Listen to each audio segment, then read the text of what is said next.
안녕하세요. 경기도 광주에 살고 있는 주부예요. 어려서 가부장적인 집에서 자라왔어요. 그래서 참 빨리 집을 벗어나고 싶었습니다.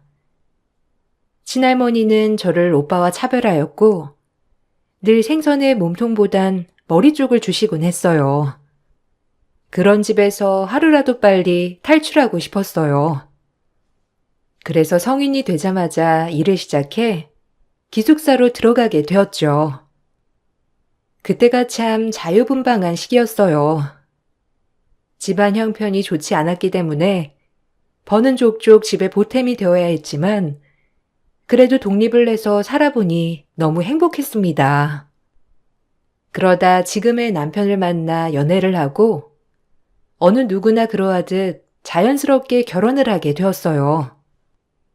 남편을 믿고 결혼을 해보니 시댁도 저희 집과 마찬가지로 굉장히 가부장적인 집안이더라고요.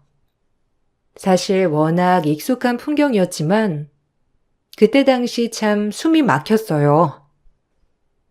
그나마 봉원이가 장남이 아니라서 널 허락한 거야.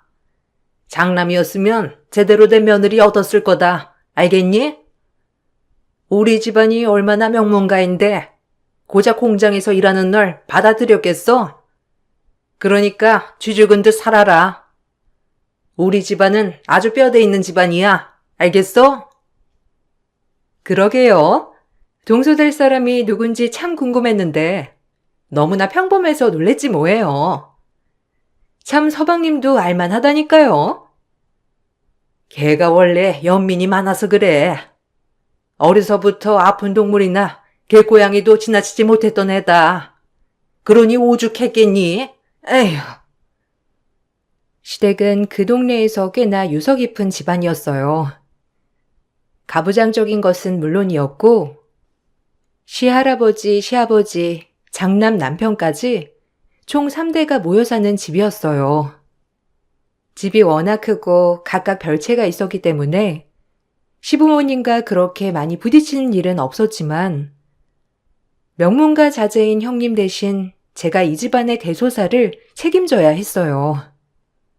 처음엔 이 모든 것이 버거웠지만 그저 남편을 사랑하는 마음, 내가 선택한 길, 절대 후회하지 않겠다는 마음 하나로 버티고 버텼어요. 이렇게 힘든 시집살이 속에서도 남편을 믿고 참 행복한 나날이었기도 했죠. 내가 진작 말했어야 했는데 말 못해서 미안해. 우리 집이 좀 유별나긴 하지. 그래도 난 둘째라서 좀 덜하신 거야. 아마 형의 무게가 장난이 아닐걸. 내가 빨리 자리 잡아서 독립하면 너 호강시켜줄게. 그러니까 그때까지만 참아. 알겠지? 괜찮아. 뭐 우리 집도 가부장적이긴 하거든. 이 정도까진 아니지만 말이야. 그래도 자기가 이렇게 옆에서 말해주니까 그나마 위로가 되네. 내일 아침상 차리려면 일찍 일어나야 해서 지금 빨리 자야겠다. 아무래도 할아버님 기상시간이 빠르니까. 힘들지만 적응돼가는 나날이었어요. 그러던 중 형님네가 아이를 가졌고 저 또한 아이를 가졌어요. 시어머니는 저희가 아이를 가진 순간부터 눈에 띄게 차별하시기 시작하였습니다. 아무래도 제가 마음에 드시지 않으니 저희 애마저도 마음에 들지 않는 거였죠. 하지만 처음 가진 이 나이가 저한텐 매우 소중했답니다. 둘이 똑같이 배가 불러오고 입덧도 비슷했지만 어머님은 늘 형님만 안쓰럽다고 생각하시더라고요. 쌓였던 게 원래도 한두 가지가 아니었지만 임신을 하고 나니 호르몬 때문에 몰래 숨죽여 오는 날도 많았어요. 아니, 애를 좀 뒤늦게 가지지. 꼭 첫째네랑 동갑을 만들어야 해. 넌 어쩜 그렇게 눈치가 없니? 친척끼리 나이가 같으면 기강이 안 맞는 거야. 알아? 그래도 장손인데 먼저 나와야지. 에휴, 넌 결혼한 지도 얼마 되지 않았잖니. 몸간수를 어떻게 했길래 애가 그렇게 빨리 들어서? 그래도 장손은 장손이다. 알겠어? 그러니까 장손 자리 넌 볼 생각 마. 에이, 안 그러죠. 그리고 임신이 무슨 제가 마음대로 조절할 수 있는 건가요? 예쁘게 봐주세요. 그래도 봉원 씨 아이잖아요. 봉원이만 생각하면 당연히 내 손주고 내 새끼지. 거기에 네 피가 섞였잖아. 어디 예쁘게 봐줄 수 있겠니? 우리 봉원이를 닮아야 하는데 꼭 널 닮을 것 같아 걱정이란 말이야. 태어나는 시기도 마음에 안 드는데 너까지 닮아봐라. 에휴. 어머니, 뱃속의 아이가 듣겠어요. 말조심 좀 해주세요. 그래도 축복받아야 마땅할 아이인데 그렇게까지 하실 필요는 없잖아요. 제 말에 어머님도 민망하셨는지 더 이상 얘기는 없으셨어요. 그렇게 태교를 하고 있을 무렵 형님네가 유산을 했다는 소식이 전해지더라고요. 워낙 형님네가 간절히 기다린 아이였기 때문에 그 슬픔은 말로 표현할 수조차 없었어요. 같은 여자로서 형님이 참 안타깝고 안쓰럽더라고요. 제가 잘못한 게 아닌데 괜히 눈치 보게도 됐고요. 형님이 유산을 하자 어머님은 이 모든 화살과 비난을 저에게 다 쏟아내셨어요. 그야말로 억지 그 자체였어요. 형님도 그 말을 듣더니 마치 제 잘못인 양 굴더라고요. 아휴, 어쩌냐, 우리 장손을. 그러게 내가 재수없다고 했지? 하필 같은 애에 임신을 해가지고 네가 초를 쳐. 이게 다 너 때문이야. 네가 애만 가지지 않았어도 모든 복이 다 우리 첫째네한테 갔을 텐데 네가 애를 가져서. 어머님, 어쩌면 좋아요? 우리 아기 불쌍해서 정말 기다리고 기다린 아이였는데 어떻게 그럴 수가 있죠? 형님, 너무 슬퍼하지 마세요. 아이는 또 올 거예요. 제가 뭐라고 위로드릴 말씀은 없지만 그래도 마음 잘 추스르세요. 동서 같으면 추스르겠어? 왜? 고소하지? 우리 애 없어지니까 동서네 애가 장손이 될 것 같아? 아주 신났겠어? 장손이면 이 집 재산 반을 넘게 물려받을 텐데 그거 노리고 속으로 좋아하는 거 아니야? 이게 다 동서 때문이야. 동서 때문이라고. 네? 너무 억지네요, 형님. 안타까운 건 알겠는데 그렇다고 이게 다 저 때문이라니 너무하세요. 지금 형님 마음이 많이 안 좋으니까 이해는 할게요. 그래도 그렇게 말씀 마세요. 저도 형님 이렇게 되신 거 마음이 많이 안 좋거든요. 안 좋기는 이게 다 너 때문이다. 재수없게 임신을 같이 해가지고 에휴, 꼴도 보기 싫으니까 너네 별채로 돌아가. 어머님 진짜 너무하세요. 어떻게 재수없다고 말씀을 하실 수가 있어요? 이 아이도 어머님 손주예요. 손주라고요. 전 눈물을 흘리며 별채로 돌아왔고 펑펑 울었어요. 그리고 그렇게 가시방석 같은 임신 기간이 되었습니다. 힘들어도 이 집에서 힘들다고 티를 내지 못했어요. 혹시라도 혼자 임신했다고 유난 떤다 소리 들을까봐 말이죠. 유산한 형님 마음 아플까봐 배가 계속 불러져 올 때도 일부러 큰 박스티를 입고 다녔습니다. 제 배를 보면 형이 마음 아파할까 봐서요. 그렇게 행복해도 모자란 임신 기간에 전 눈치만 보는 임산부였어요. 그렇게 귀한 아이가 태어났습니다. 임신 기간 내내 불안해했던 저한테 정말이지 예쁘고 귀여운 딸아이가 태어난 것이에요. 딸아이를 보자마자 정말 세상의 모든 원한, 슬픔, 원망은 다 사라지더라고요. 그저 끝까지 무슨 일이 있어도 널 책임질게 라는 단어만 떠올랐어요.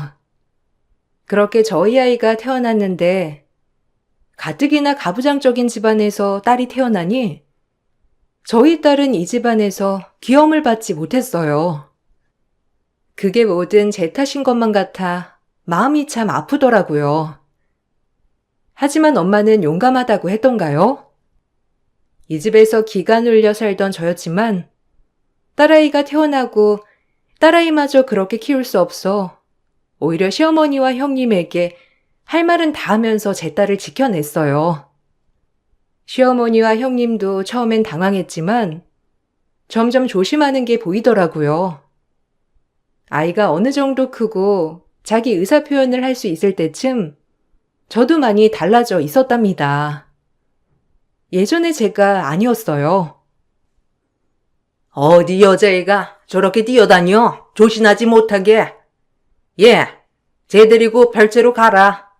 정신 사나워서 나 원참 누구 닮은 거야?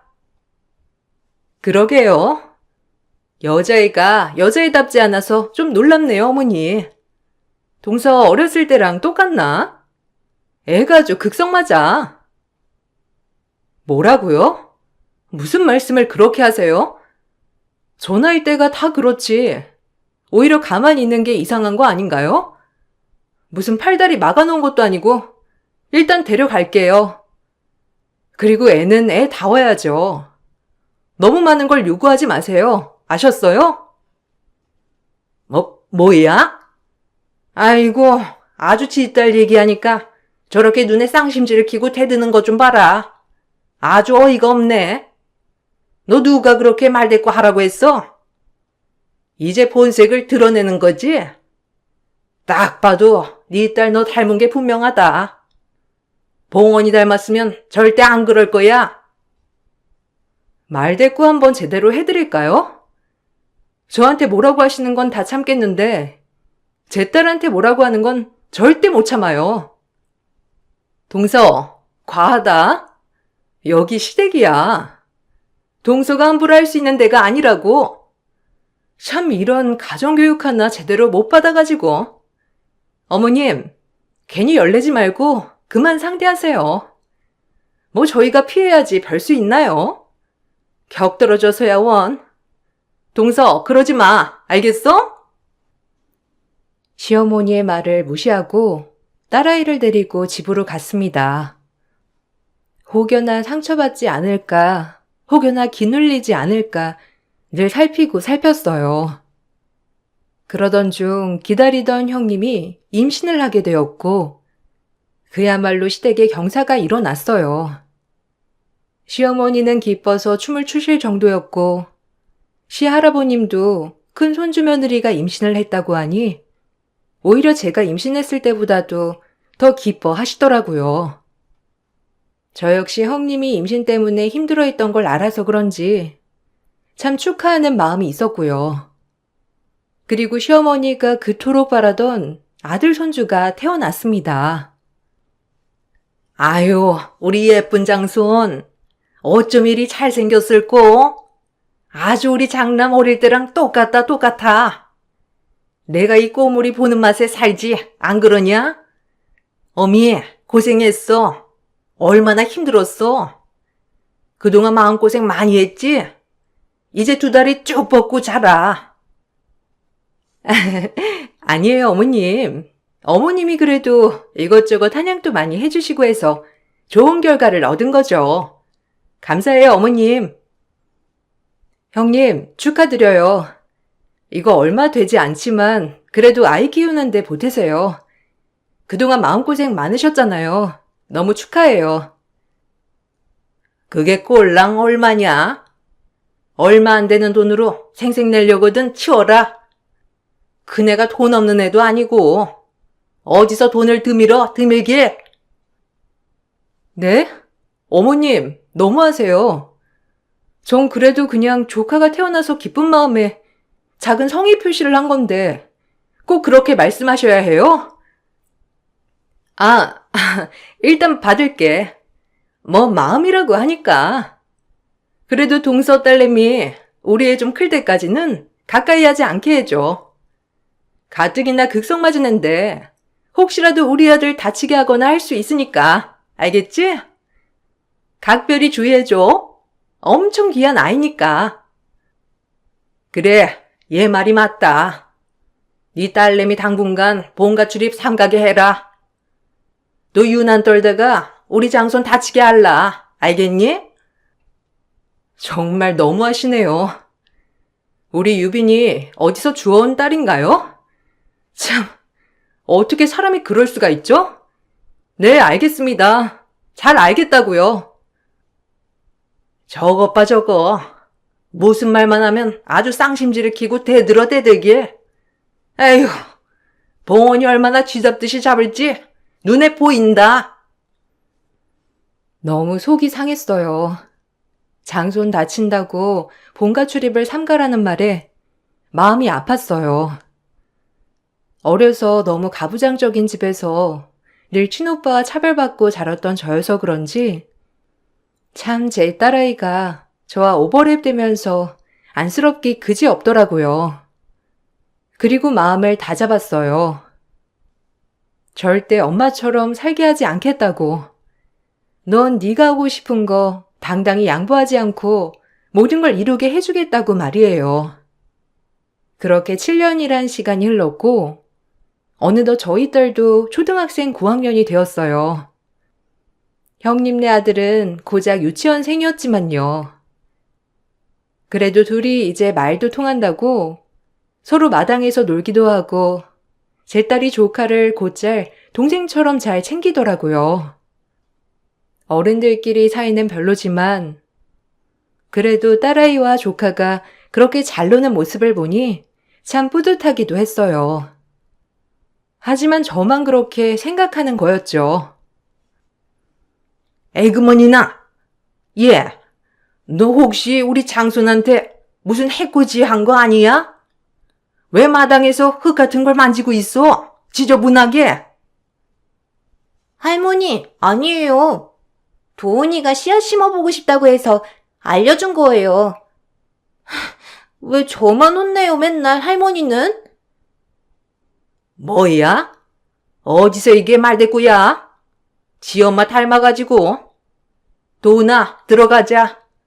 우리 장손 바람 맞으면 감기 들어요. 응? 착하지?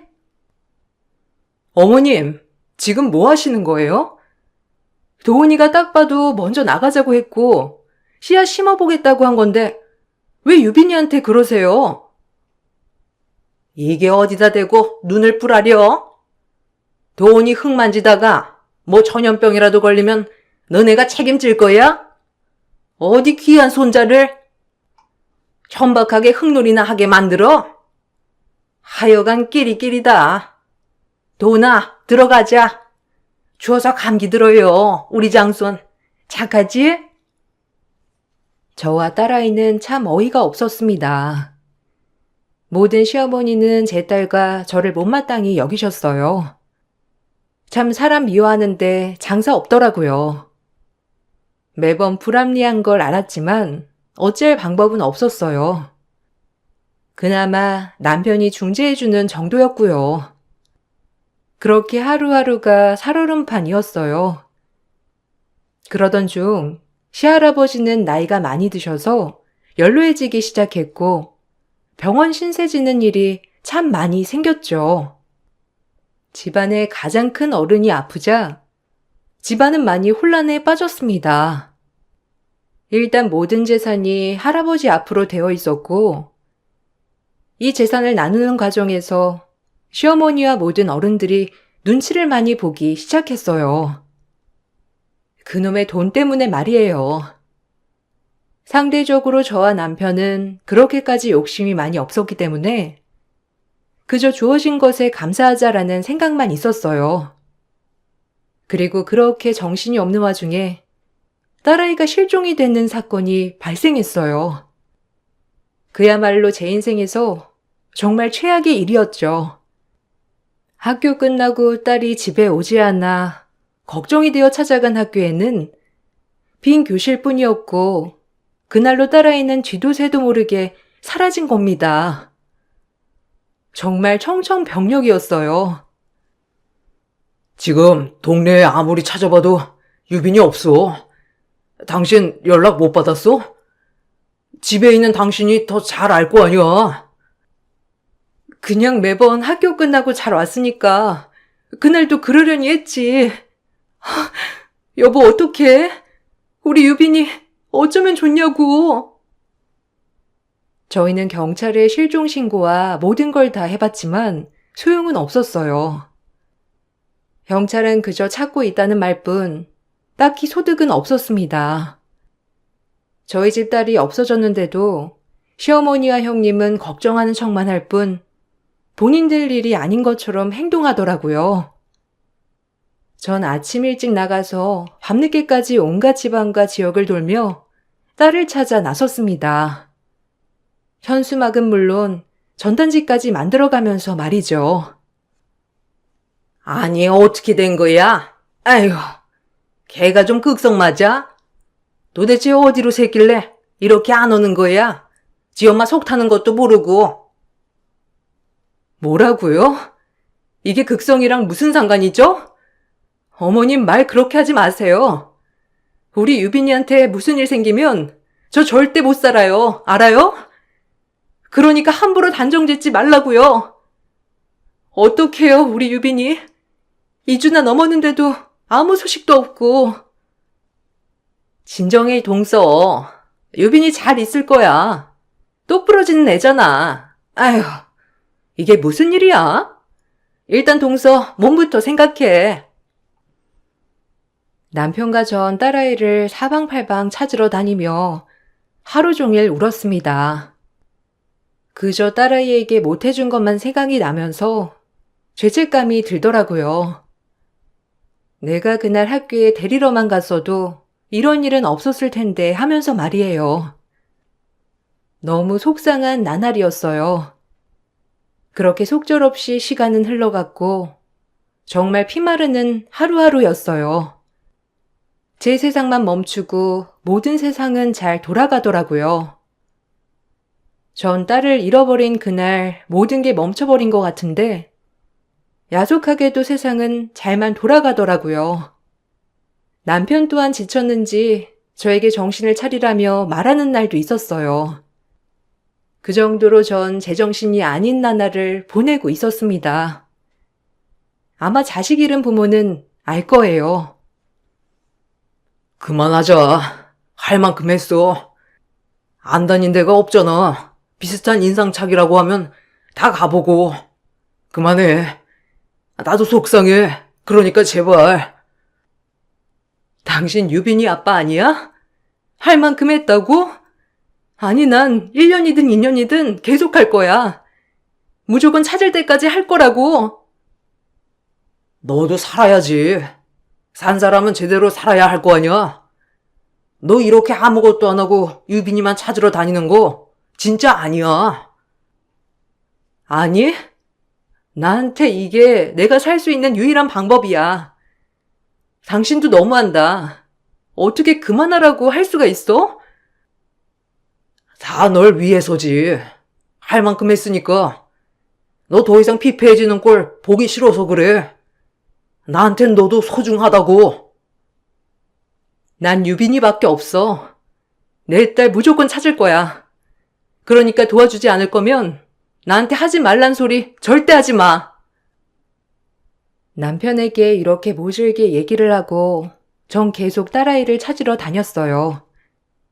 그러던 중 1년이란 시간이 지났고 시댁 3대가 다 모인 추석 날이었어요. 전 너무 우울하고 슬펐지만 명절을 맞아 집은 떠들썩 하더라고요. 그래도 해야 할 도리는 해야 할 것 같아 슬픈 마음을 감추고 명절 준비를 하고 있었습니다. 그러던 중 모르는 번호로 전화벨이 울리는 게 아니겠어요? 혹시나 하는 마음에 전화를 받았죠. 그 전화는 1년 전 실종된 딸에 관한 한 통의 제보 전화였습니다. 전 매우 기뻤고 놀랐습니다. 아무한테도 말하지 말고 거기로 가세요. 아마 거기에 가면 따님을 찾을 수 있을 겁니다. 절대 말씀하시면 안 돼요. 그 말을 듣는 순간 아무것도 눈에 들어오지 않더라고요. 그리고 전 명절이고 나발이고 모든 걸 뿌리치고 딸아이가 있다는 곳으로 향했어요. 긴가민가 하면서 제발 딸아이가 있기를 빌고 빌며 말이죠. 그렇게 제보자의 말대로 몰래 찾아간 순간 그 위치는 한 지방에 다 쓰러져가는 정신병동이더라고요. 충격적이게도 정말 상상 초월 장소였고 혀를 내두르게 되었습니다. 그리고 병원에 들어가서 제보자가 말해준 호스를 찾아가니 역시나 딸아이가 있었습니다. 딸아이는 저를 보자마자 울더라고요. 너 이거 어떻게 된 거야? 응? 유빈아, 엄마 알아보겠어? 아니 어떻게 된 거야, 우리 딸? 여기에 왜 네가 있는 거야? 엄마, 나 여기 오고 싶어서 온 거 아니야. 자꾸 나보고 정신 이상하다고 하는데, 나 정말 멀쩡해. 알잖아, 안 그래? 기다려. 엄마가 꺼내줄게. 유빈이 맞지? 아휴, 어떡해, 우리 유빈이. 엄마가 얼마나 찾았는데. 어떻게 된 거야? 정 가까스로 딸을 구출했고, 그간 있었던 일의 얘기를 들으며 입을 다물지 못했어요. 딸아이를 병원에 가둔 건 다름 아닌 시어머니와 형님이었습니다. 하교하는 딸을 차에 태워서 엄마가 있는 곳에 데려다 준다는 핑계로 지방의 한 쓰러져가는 정신병동에 딸을 가둔 것이었어요. 그리고 의사와 간호사들에게 돈을 주며 그저 가둬놓으라고 한 것이었습니다. 이유는 왜냐고요? 시할아버지가 몸이 안 좋아서 재산을 이제 나눠야 하는데 딸아이도 손녀인지라 재산 분할에 빠질 수 없는 존재였거든요. 그날 할머니가 학교에 데리러 왔었어. 큰엄마랑. 엄마 있는데 가야 한다면서 그리고 여기로 데리고 온 거야. 아무리 재정상이라고 해도 절대 안 열어줬어. 전화기도 다 뺏어버리고 계속 재우기만 하고. 엄마, 나 진짜 무서웠어. 지금 꿈 같아. 뭐야? 아, 우리 딸, 엄마가 미안해.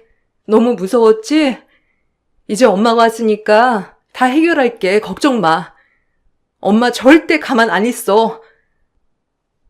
나 다신 할머니랑 큰엄마 보기 싫어. 너무 무서워. 또 집에 가면 나 이렇게 되는 거 아니야? 안 갈래. 무서워, 엄마.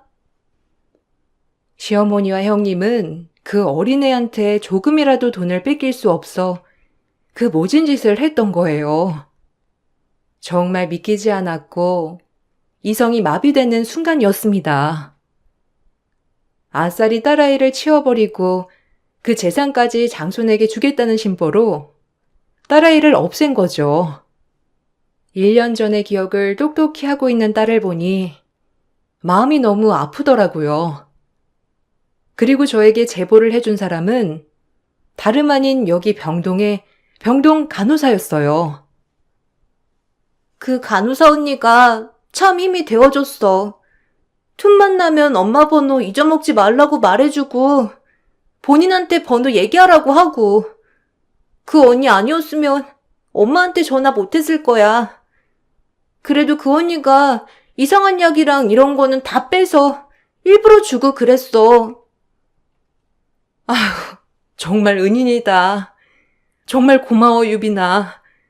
엄마가 너무 미안해. 늦게 왔지? 엄마가 이런데 찾아볼 생각을 못했어. 한 명의 양심 있는 행동으로 저에게 이 모든 걸 알려준 것이었어요. 다행히 딸아이를 잘 보살펴준 것도 이 병동 간호사였고요. 전 이 일을 절대 가만히 있을 수 없었고 서둘러 딸의 퇴원 수속을 받고 딸을 퇴원시켜 저희 친정집에 데려다 놓았습니다.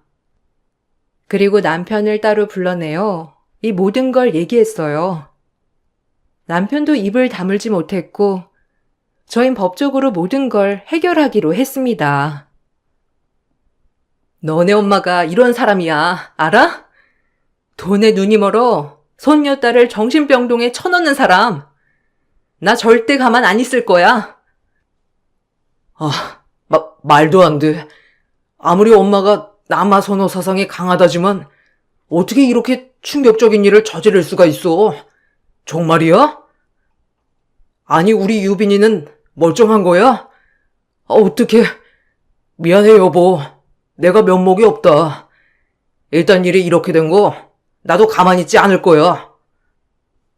나, 형님, 어머님 무조건 법적 처벌 받게 할 거야. 이대로 못 있어. 유빈이가 그나마 정신이 똑바라서 다행이지. 1년 동안 갇혀있던 트라우마 어쩔 거냐고. 당신 엄마랑 형님 때문에 우리 불쌍한 유빈이 어쩌면 좋아, 정말. 그리고 전 시어머니와 형님을 고소했어요. 미성년자 아동 학대죄로 말이에요.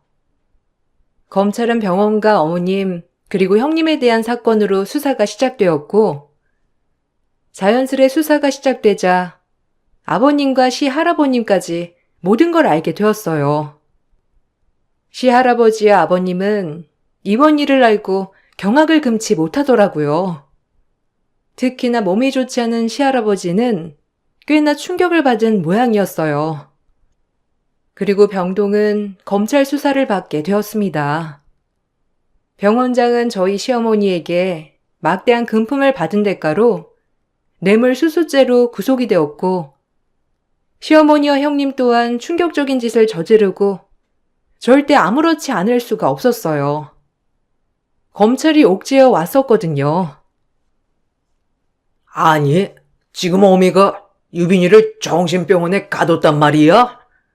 1년 동안? 어떻게 이런 끔찍한 일이 다 있어? 그럼 그동안 그렇게 둘째네가 찾을 때 모른 척 시침이 뗐던 거고? 아유, 세상 말세다 정말. 어떻게 짐승도 아니고 사람의 탈을 쓰고 그럴 수 있어? 아버님, 아니에요. 다 오해예요.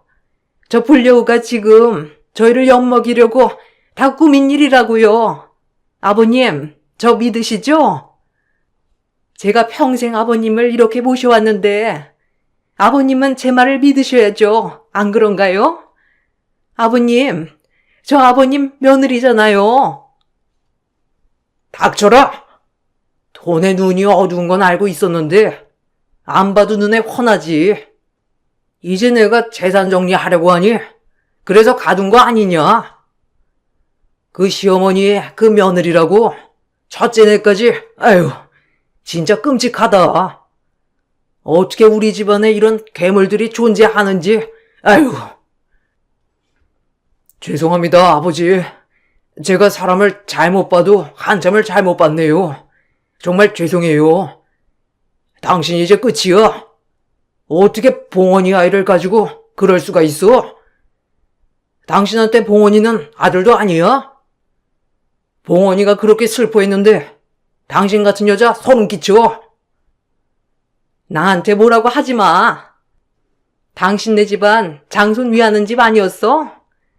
나도 그래서 당신들 위해서 한 짓이라고.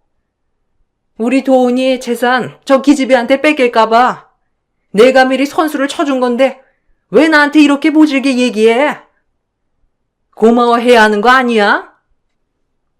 당신은 미쳤어. 제정신이 아니야. 당신이랑 다신 얼굴 맞대고 살기 힘들겠다.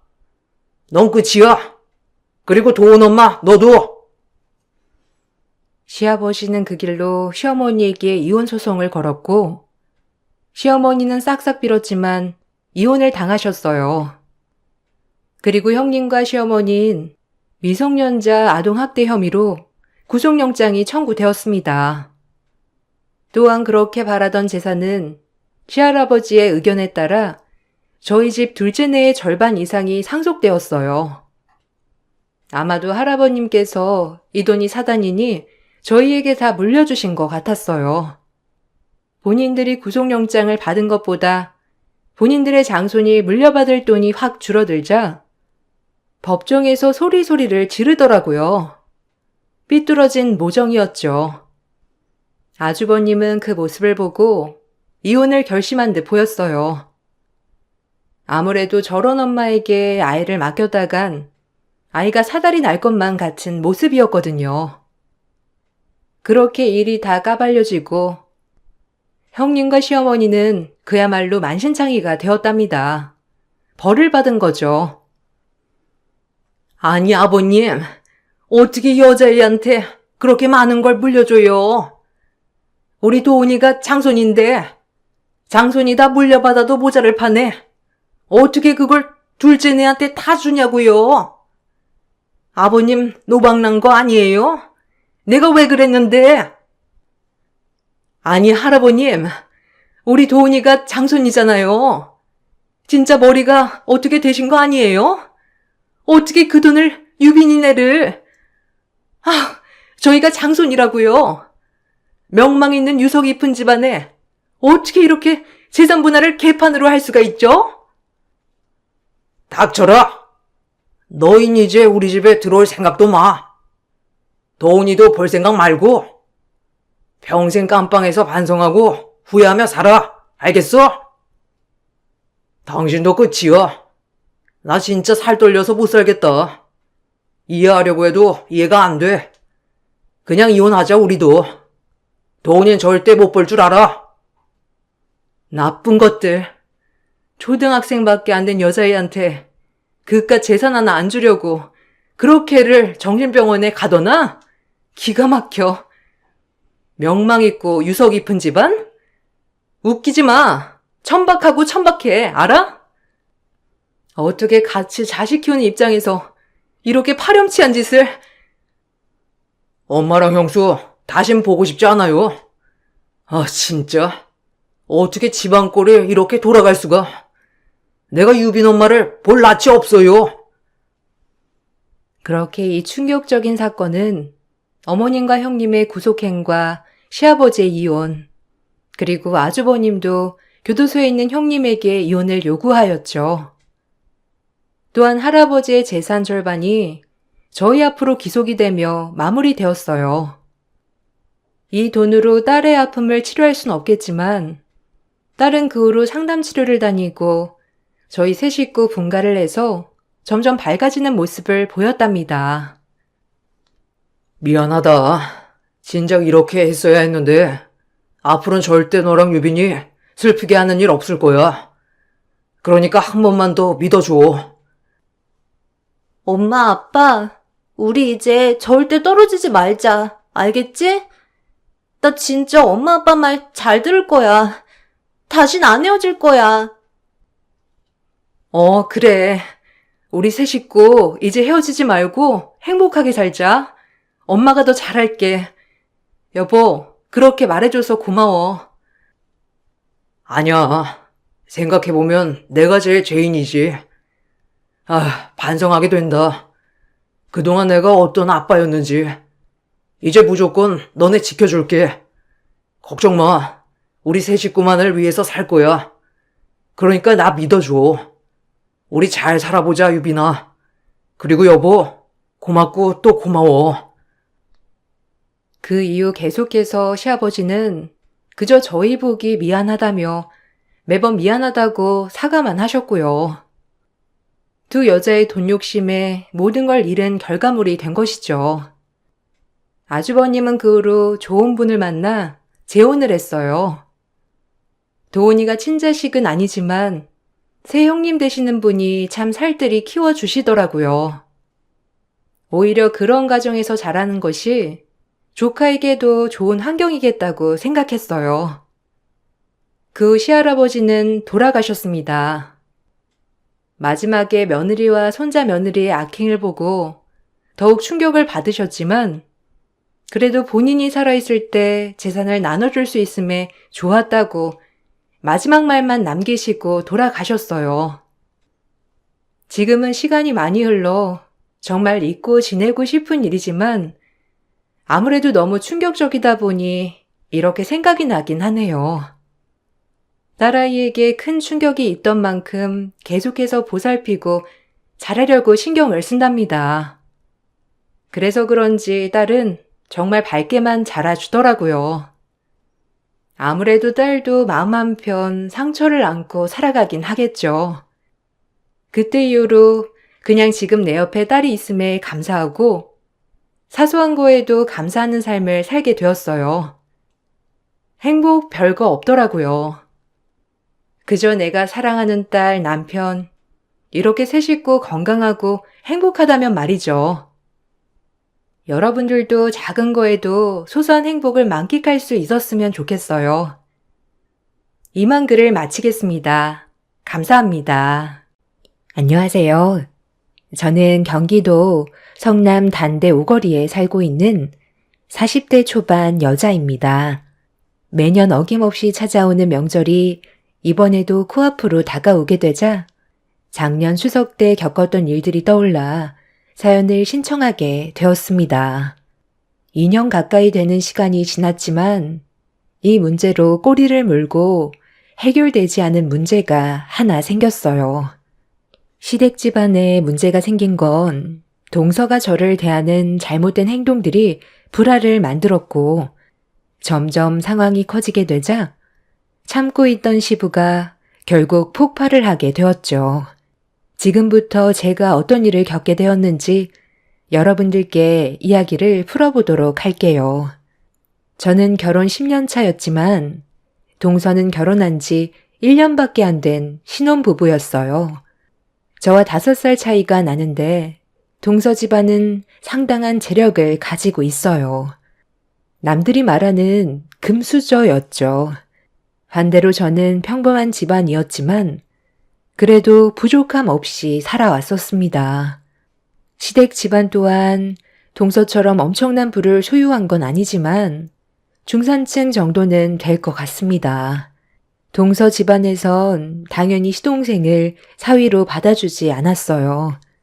워낙 재력 차이가 심하다 보니 여러 가지로 마음에 들어하지 않았었는데 결혼을 할 수밖에 없었던 결정적인 이유는 동서의 임신이었고 이 문제로 어쩔 수 없이 시동생과의 결혼을 허락받을 수 있었습니다. 그런데 워낙 잘 사는 집안에 장가를 가게 된 시동생은 동서와 살면서 삶의 질이 달라지게 되자 짧은 시간에 성격도 변해선 결혼 전에 봤었던 착한 모습은 전혀 찾아볼 수가 없었어요. 동서 또한 워낙 곱게 자라왔었기 때문에 시댁에 오는 것 자체를 별로 좋아하지 않았습니다. 워낙 삶의 질이 달랐던 동서의 태도는 가족 모두를 당황스럽게 만들었어도 환경이 너무 달랐던 터라 그냥 좋게 넘어갈 수밖에 없었어요. 그렇게 어찌어찌 1년의 시간이 지나는 동안 명절을 단 한 번도 보낸 적 없었던 동서와 시동생에게 얼굴을 봐야 할 것 같았는지 시모가 미리 시동생에게 전화를 했었는데 추석 명절 때에도 해외여행 계획이 되어 있다면서 시댁에 올 생각을 전혀 하지 않았습니다. 시동생은 항상 명절 때만 되면 제일 먼저 찾아와서 집안일을 도와줄 정도로 정말 착한 시동생이었는데 동서와 살면서 예전의 모습은 조금도 찾아볼 수 없을 만큼 다른 사람이 되어 있었어요. 시모가 전화를 했는데 망설이지 않고 시댁이 오지 않겠다는 말을 했을 때 가족 모두 상처를 크게 받게 되었죠. 시동생의 한마디에 너무 큰 충격을 받은 시모는 아무 말도 하지 못했고 눈시울이 붉어져 오길래 남편이 시모의 전화기를 빼서 큰 목소리로 한마디 했었지만 콧방귀도 끼지 않았어요. 동서가 시댁에 오는 걸 싫어한다면서 나중에 시간 될 때 자리 만들 테니 그때 식사나 같이 하자는 충격적인 말을 꺼내게 되었고 수화기를 통해 들려오는 시동생의 변해버린 모습에 저까지 당황을 했는데 남편은 결국 감정 조절을 하지 못하고 화를 터뜨렸어요. 너 결혼식 올리고 나서 지금까지 단 한 번도 가족 얼굴 안 본 거 알아? 도대체 뭐 하자는 거야? 돈 많은 집안에 결혼하니까 눈에 뵈는 게 없냐? 아, 무슨 말을 그렇게 해? 정신없이 살다 보면 얼굴 못 볼 수도 있는 거지. 이제 결혼한 지 1년 지났어. 누가 보면 10년간 얼굴 안 보고 산 사람들인 줄 알겠네. 출산도 했다며. 사진 한 장 딸랑 보내는 건 무슨 경우야? 너 정말 많이 변한 거 알아? 아무리 돈 많은 집에 장가를 갔다 해도 해야 될 도리는 하면서 살아야지. 무슨 도리? 가면 일밖에 더 해? 그리고 사진으로 내 아들 얼굴 보여줬으면 된 거 아니야? 우리 집에서 일해주는 아줌마들이 알아서 돌봐주기 때문에 도움 필요 없어서 부르지 않은 거고, 재영이가 우리 집안 식구들 오는 거 별로 안 좋아해. 나중에 여유 생겼을 때 식당에서 얼굴 보기로 했으니까 그냥 좀 기다리면 안 돼? 이리 좀 내놔봐라. 너 정말 엄마 얼굴 안 보고 싶어서 그런 거야? 지금 다들 얼마나 많은 상처를 받았는지 알아? 돈 많은 집안에 장가 가니까 이제 더 이상 가족은 필요 없다고 생각하는 거니? 너 왜 이렇게 많이 변한 거야? 엄마가 지금 너 때문에 얼마나 힘든 시간을 보내고 있는 줄 알아? 아이, 진짜. 거의 40 가까울 때까지 지긋지긋하게 얼굴 봤는데 고작 1년 안 봤다고 이러는 거예요? 저 신혼이에요. 재영이 만나서 인생 좀 즐기고 싶다는데 그게 배 아파요? 너 임마 지금 말 다 했어? 엄마는 네가 어떻게 살고 있는지, 어디 아픈 곳은 없는지, 결혼 생활은 잘하고 있는지 그런 것들이 궁금해서 얼굴 한번 보자고 하는 건데 그게 그렇게 잘못된 거야? 너 이번 추석 때 안 오기만 해봐. 그땐 조용히 넘어가지 않을 거야. 아버지가 지금 얼마나 화가 많이 나셨는지 알아? 여보세요? 아주버님, 제가 옆에서 전부 듣고 있었는데요. 말하는 게 좀 지나친 것 같아서 저도 할 말은 해야 될 것 같아요.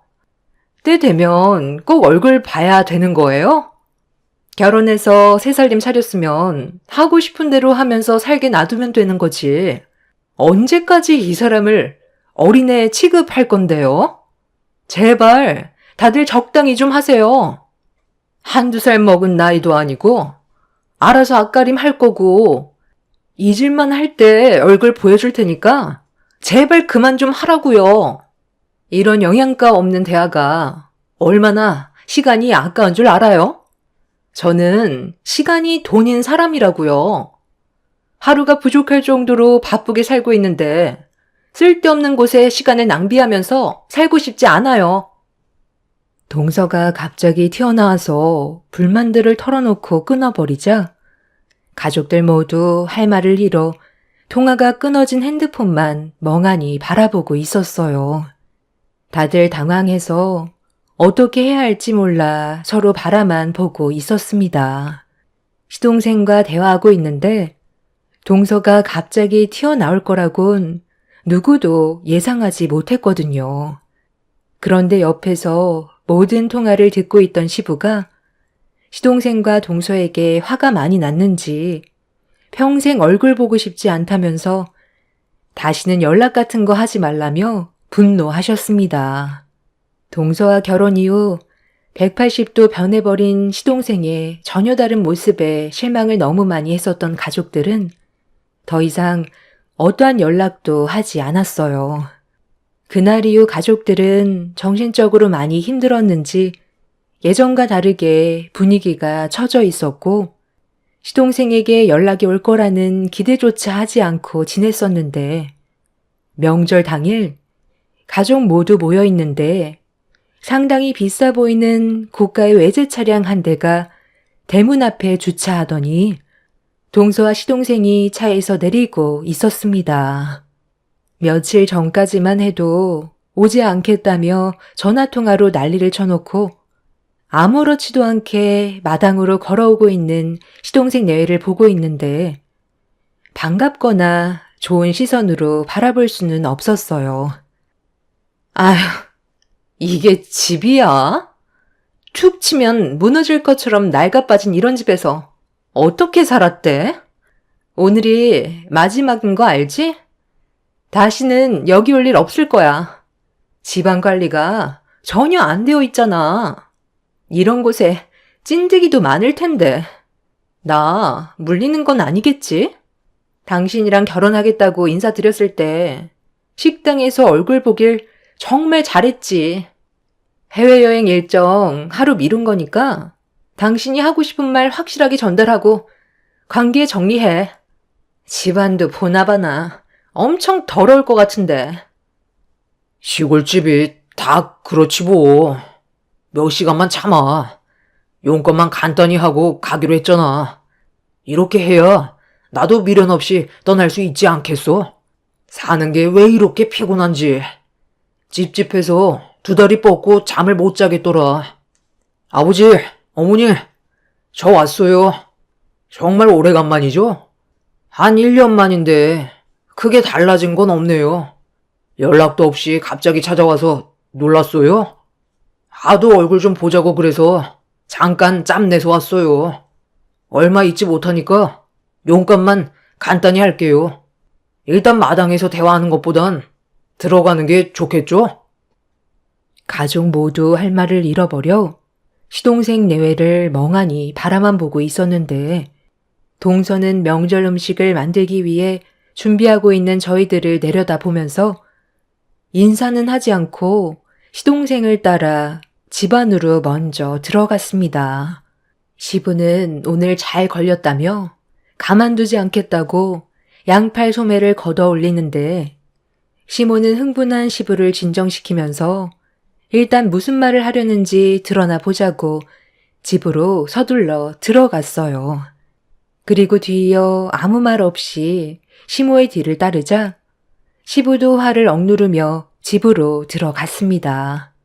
시동생 내외가 거실에 앉아 있는데 동서는 집안을 두리번거리면서 불쾌해하는 눈빛으로 시댁에 잠깐 있는 것조차 싫어하고 있었습니다. 이런 집에서 그동안 어떻게 살아온 거야? 나는 지금이라도 당장 뛰쳐나가고 싶은데 당신 나랑 결혼하길 정말 잘했지? 지금은 펜트하우스에서 살고 있잖아. 그러니까 내가 너 만나서 인생 역전했지 뭐. 아, 그렇게 보고만 있지 마시고 일단 앉으세요. 할 얘기가 좀 있거든요.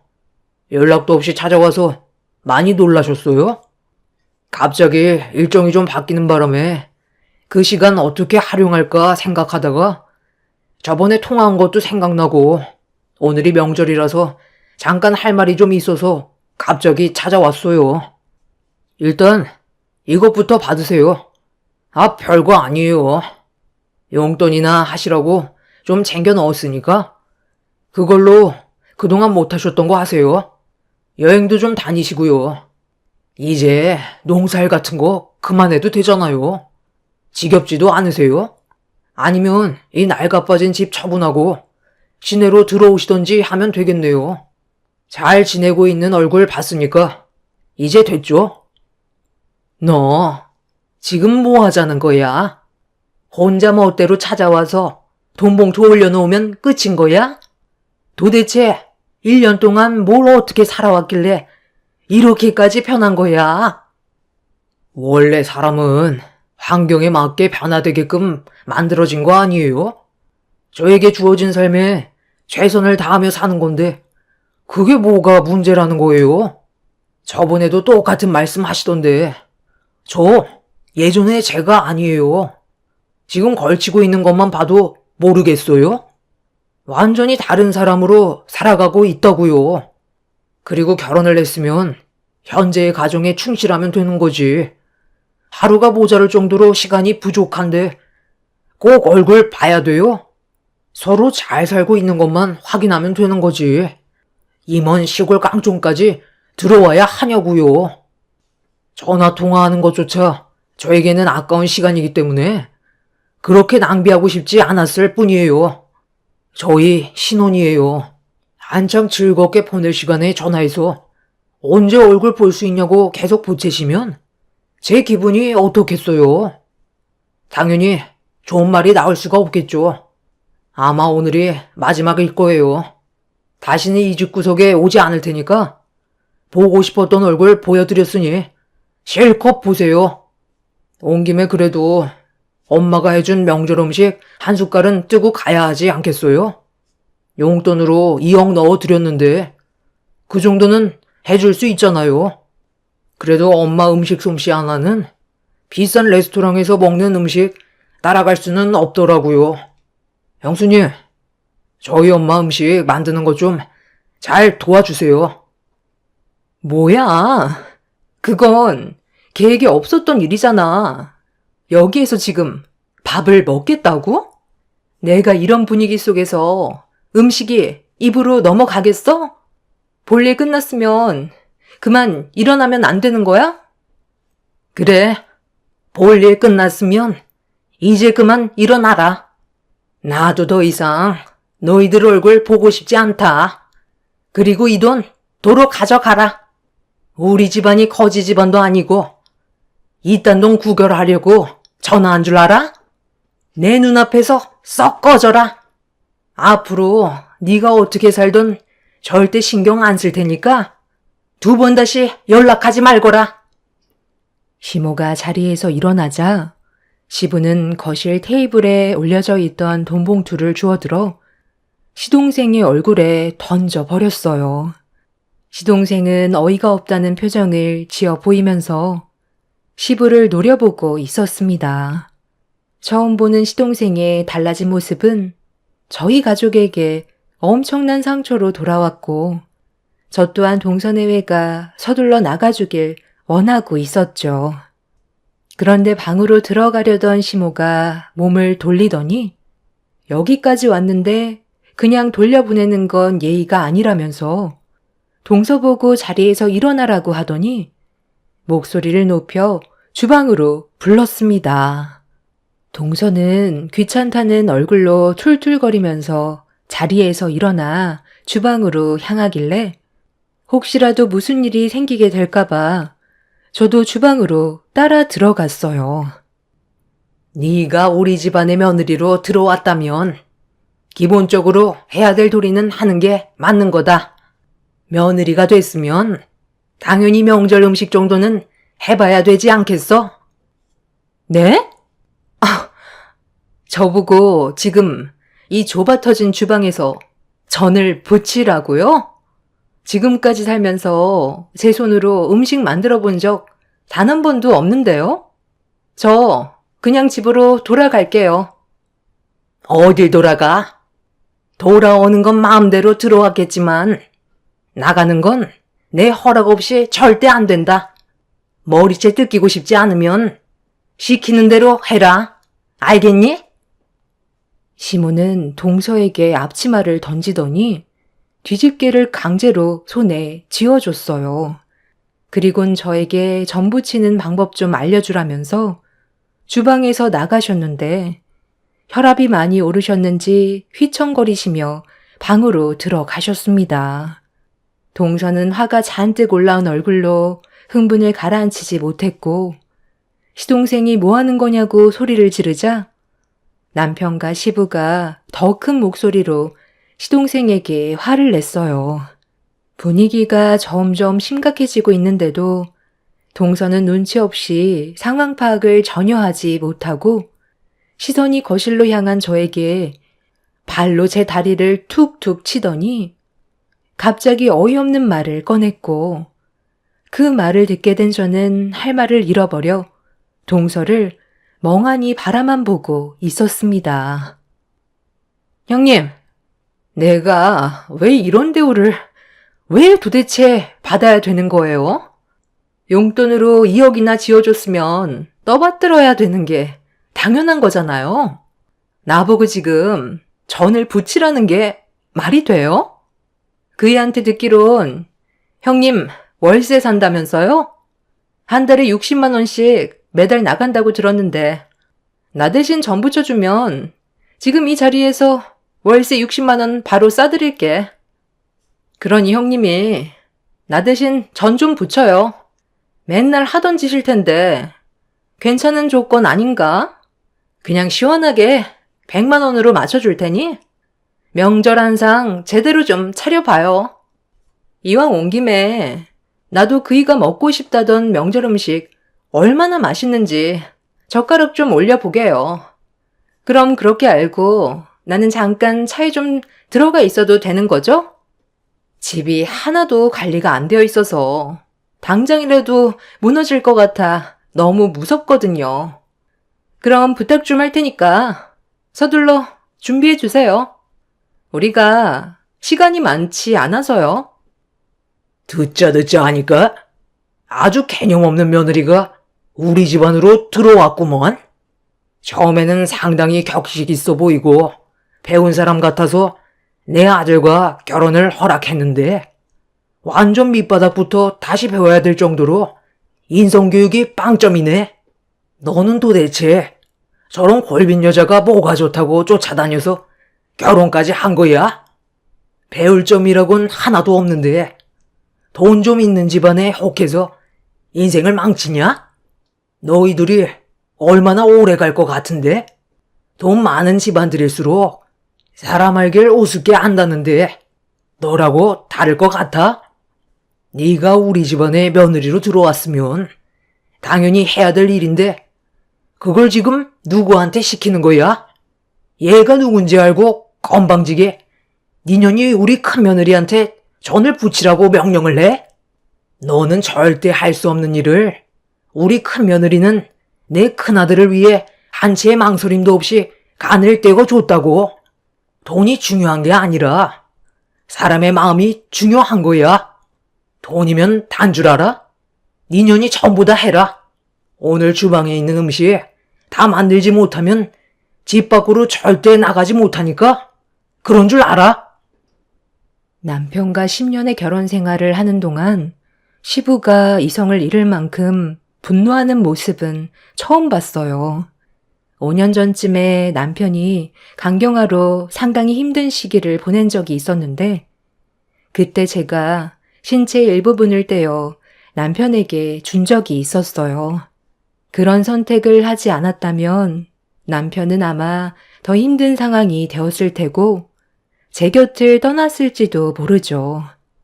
시부모님은 이런 제 결정에 고마워했었고 대단하게 생각하셨어요.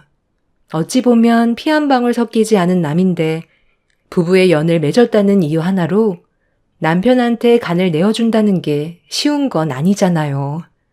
수술 이후 저 또한 예전보다는 건강이 많이 약해져서 무리하지 않는 선에서 시모를 도와 집안일을 했었는데 동서가 도와달라는 것도 아니고 돈을 줄 테니 주방일을 저 혼자서 다 하라는 말에 시부는 화가 머리끝까지 올라와 버려 분노를 가라앉히지 못하셨어요.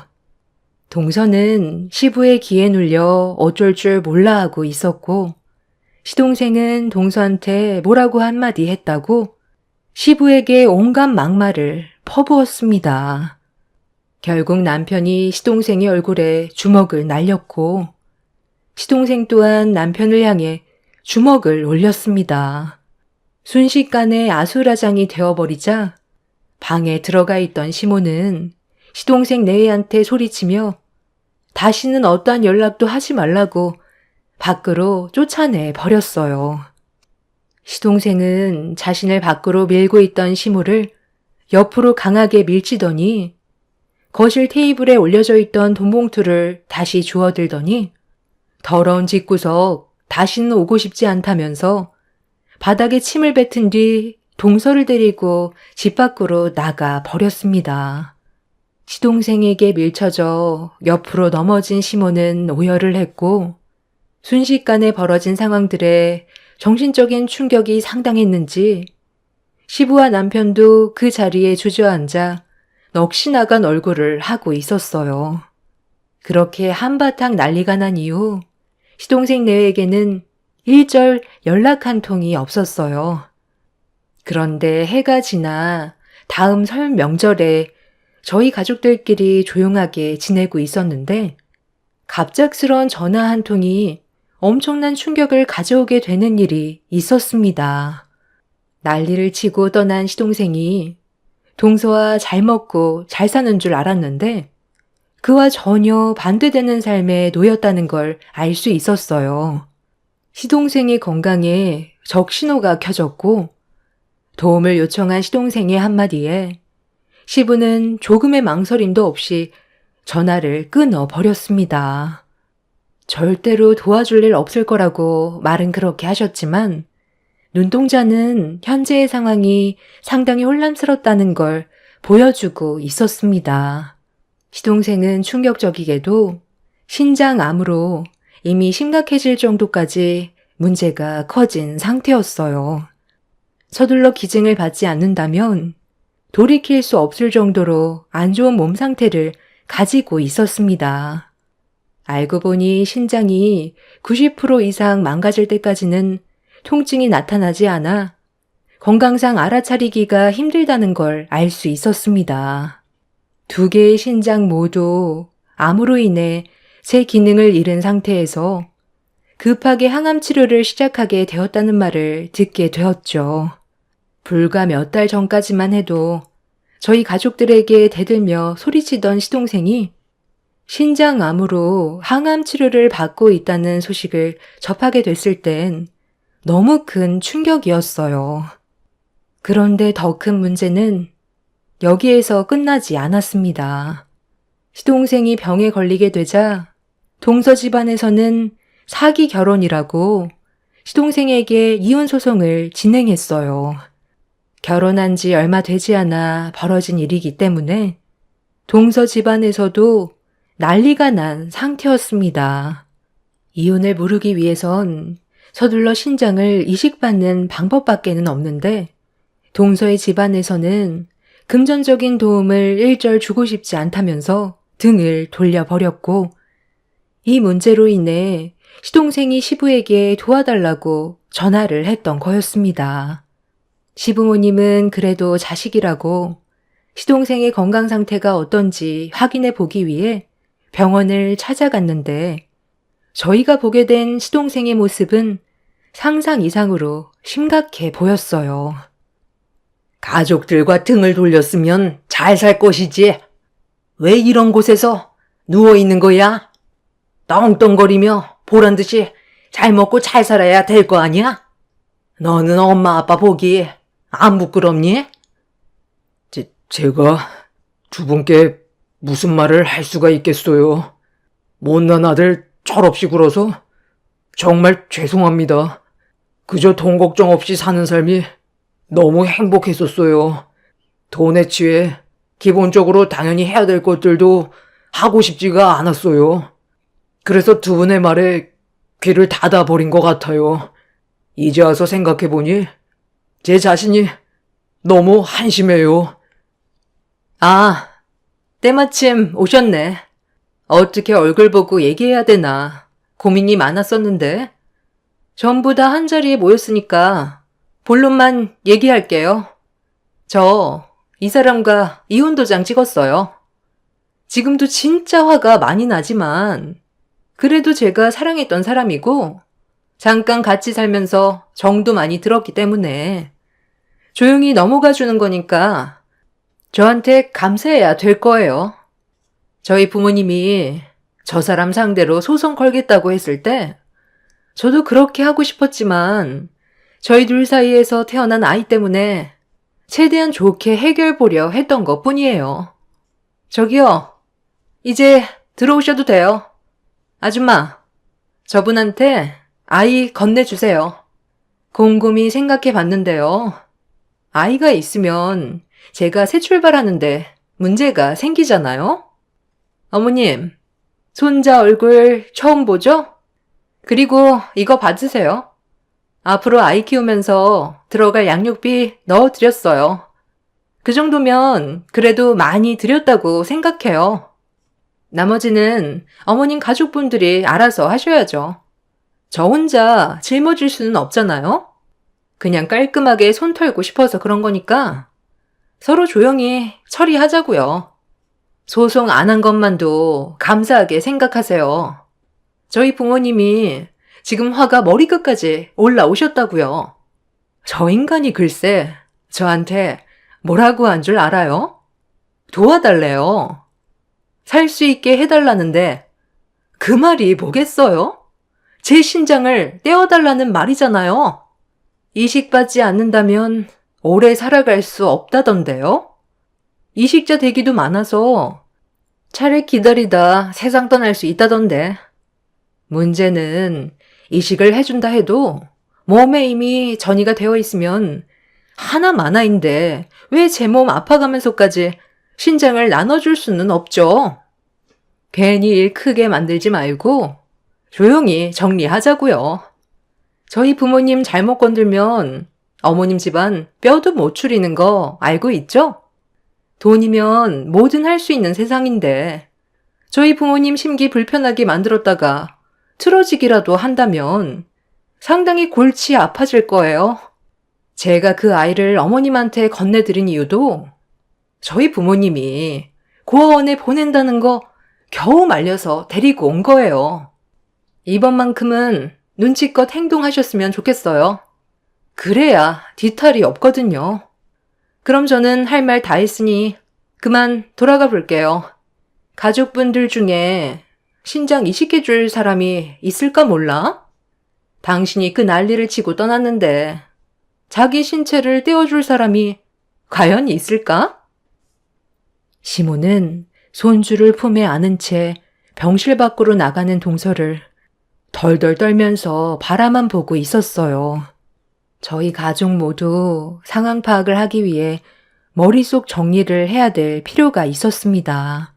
동서는 아이 품에 껴놓은 돈봉투에 5억을 넣어놨었고 시부는 시동생에게 한심하다면서 괴로워하셨습니다. 시모 또한 정신적 충격에 아무 말도 못하고 있었어요. 시동생은 계속해서 죄송하다는 말만 반복했고 결국 아이는 시부모님이 돌보게 되었습니다. 이미 이혼 도장까지 찍은 마당에 일을 더 크게 만드는 건 저희 가족들이 불리해질 거라는 걸 뻔히 알고 있기 때문에 문제를 키우고 싶지 않았어요.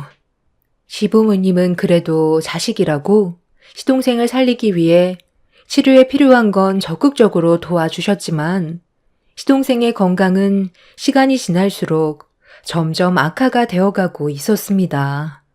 신장을 언제 이식받게 될지도 모를 상황이라 고민 끝에 시부는 신장을 나눠주기로 결심을 하셨습니다. 가족 간 이식이 제일 좋은 방법이긴 하지만 시부의 연세가 있어서 망설일 수밖에 없었는데 시동생의 건강이 날이 가면 갈수록 안 좋아져서 결국 평소 몸 관리를 철저히 하셨던 시부가 이식을 해주기로 결정하게 되었습니다.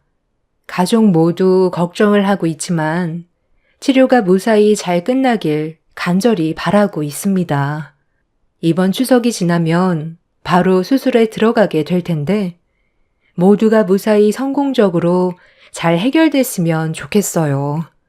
그리고 아주 잠깐이었지만 동서였던 그 여자는 저번 달에 음주운전으로 역주행을 하다가 트럭과 정면 충돌을 하게 되는 큰 사고를 당했다고 들었습니다. 목숨은 건졌지만 반신불구라고 하더라고요. 하는 짓을 보면 언젠간 그런 일이 터질 것 같은 느낌은 들었지만 막상 이런 소식을 접하게 되니 많이 놀라긴 했어요. 사고 소식을 듣고 건강이 안 좋은 시동생은 울다 웃다 한참을 정신 나간 사람처럼 오열했어요. 아무래도 복잡 미묘한 마음에 지난날에 대해 깨닫게 되지 않았나 생각이 듭니다. 이번 일을 통해서 여러 가지로 많은 생각을 하게 됐어요. 그리고 가족의 소중함도 다시 한번 깨닫게 되었습니다. 시동생도 정신 차렸으니 앞으로 저희 가족에게 더는 불행이 찾아오지 않았으면 좋겠어요. 이번 수술이 성공적으로 끝나 모두가 서로 웃으면서 다시 예전처럼 돌아왔으면 좋겠네요. 제 사연 들어주셔서 정말 감사합니다. 안녕하세요.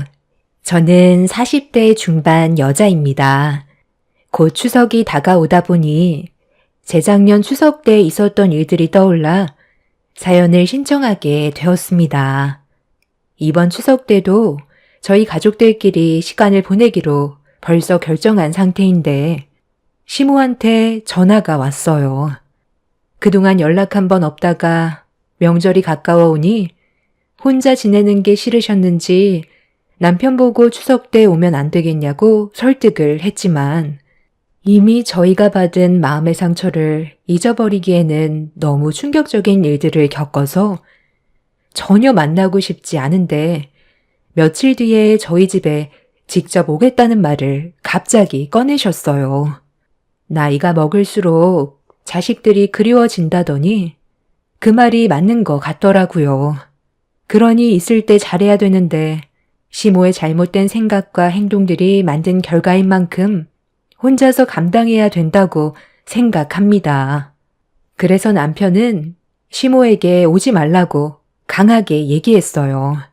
이렇게까지 안 좋은 관계로 이어진 건 재작년 추석이 오기 3달 전부터 시모의 입이 닳도록 얘기한 게 있었어요.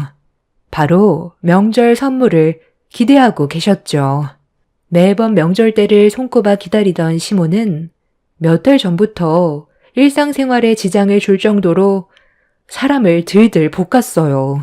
한번 얘기했으면 저희가 알아서 준비해 드릴 텐데 혹시라도 선물을 받지 못하게 될까봐 불안해서 그런 건지 시도 때도 없이 남편과 저를 못살게 괴롭혔어요. 원래 처음부터 시모가 선물에 집착하지는 않았었어요. 시부가 건강 문제로 돌아가시게 되면서 혼자 지내시는 모습이 적적해 보여 선물을 해드렸었는데 그걸 어느 순간부터 당연하게 생각하셨어요. 1년에 2번이니 큰 부담은 없었는데 언제부터인가 선물에 상당히 집착하셨고 가격대가 높은 선물을 원하셨습니다.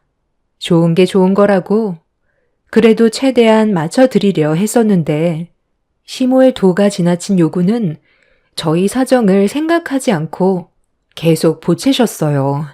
그래서 이 문제로 남편이 시동생과 대화를 주고받았었는데 저희보다 잘 사는 형편이라서 그런지 1년에 2번밖에 안 되는 거 가지고 심각하게 생각하는 저희가 더 이상한 거 아니냐는 충격적인 말을 듣게 되었습니다. 집안 사정이 다 다른 건데 상처되는 말을 아무렇지도 않게 내뱉는 시동생의 태도에 남편도 화가 많이 났었죠. 시동생은 동네에서 꽤 유명한 족발집을 운영하고 있고 동서는 피부과 전문의로 적지 않은 수익을 내고 있었지만 저희 사정은 시동생 내외와는 반대였기 때문에 지출 문제를 걱정하지 않을 수 없었습니다. 저는 일반 회사에서 사무직 일을 하고 있고 남편도 사업을 하지만 큰 수익이 나올 정도의 규모 있는 사업은 아니라서 부담이 될 수밖에 없었어요. 수산업을 하는 남편은 고된 노동에 비해 수익이 많지 않아 항상 고민을 했었고 결국 하던 일을 정리하고 수산업 노하우를 살려 식당을 차리게 되었습니다. 그래도 전에 했던 일들이 있어서 그런지 질 좋은 해산물은 어렵지 않게 얻을 수 있어서 맛 좋은 음식을 만들기 위해 많은 노력을 해왔었지만 음식 장사도 쉬운 건 아니라서 안정적인 수익을 가져오기에는 시간이 많이 필요해 보였습니다. 그러다 보니 명절 선물이 부담으로 다가올 수밖에 없었어요. 남편이 경제적으로 부담을 느끼고 힘들어하는 모습을 보고 싶지 않아 시모에게 전화를 걸어 저희 집안 사정을 얘기했어요.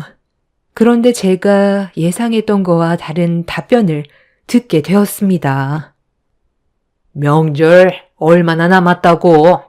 선물을 주기 힘들 것 같다는 말을 하는 거니? 매번 있는 것도 아니고 1년에 2번 있는 거 항상 손꼽아 기다리고 있었는데 갑자기 그런 말을 하면 내 기분이 어떻겠어? 얼마나 사정이 힘들다고 선물 하나 해줄 수 없다는 말이 나와? 너는 내가 실망할 거라는 건 생각 안 해봤니? 어머님, 제가 오죽하면 이런 말씀을 드리겠어요. 요즘 식당에 손님이 없어서 제가 받는 월급으로 겨우 생활비 충당하고 있어요. 식당 자리 잡는데 좀 더 시간이 필요해 보여서 그때까지만 기다려 달라는 거예요. 그래도 좀 여유 있는 서방님이랑 동서가 어머님 선물 좋은 걸로 하나 해줄 테니 이번에 저희가 좋은 거 못 드려도 크게 서운해 마세요. 저희 자리 잡히면 더 좋은 걸로 해드릴게요. 너 내가 몇 달 전부터 명품 가방 가지고 싶다고 입에 달고 살았던 거 알면서 어떻게 그럴 수 있니? 원하는 거 해줄 테니 걱정하지 말라고 했으면서 약속은 지켜야 되는 거 아니야? 이럴 거였으면 처음부터 아예 선물 주기 힘들다고 말을 하던가. 나는 이번 명절 선물만 못 빠지게 기다리고 있어서 절대 양보할 수 없으니 무조건 내가 원하는 걸로 준비해 주거라. 얼마 전부터 내가 선물 잘 준비되어 가고 있냐는 말에 반응이 미적지근하더구만. 이런 사정이 있어서 쉽게 말을 꺼내지 못했던 거구만. 어머님, 지금 그이가 하는 식당 계속 어려워지면 폐업까지 해야 돼요. 식당 차리면서 대출도 받았는데 하루에 손님이 10손가락에 꼽힐 정도예요. 비추천 메뉴라서 그런 건지 아니면 음식이 입맛에 안 맞아서 그런 건지 저희도 지금 원인을 찾아가고 있어서 시간이 많이 필요해요. 그러니 너무 서운해 마시고 좋게 기다려 주세요. 제가 힘들게 집안 사정에 대해 솔직하게 얘기하면서 시모한테 명절 선물은 다음에 드리겠다고 했는데 제 말을 딱 잘라버렸어요. 무조건 시모가 원하는 선물을 받길 원하고 있었습니다. 자식이 힘든 상황이고 집안이 무너지게 생겼다고 사정을 하는데도 시모는 심각하게 받아들이지 않길래 저는 너무 큰 실망을 하게 되었고 너무 당연하게 생각하는 모습에 선물은커녕 명절날 시댁도 가고 싶지 않았습니다. 그래서 저녁에 남편이 식당 일을 끝내고 집으로 들어왔을 때 시모와 전화 통화한 거에 대해 얘기했어요.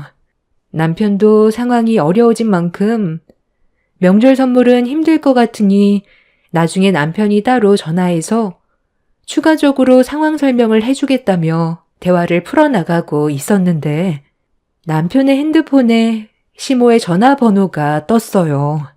어느 정도 예상하면서 전화를 받았는데 역시나 시모는 남편한테 불만을 털어놓고 있었습니다. 저와 좀 전에 전화통화로 나눴던 대화가 마음에 들지 않았다면서 다가올 명절날 어떻게 할 거냐며 화를 냈습니다.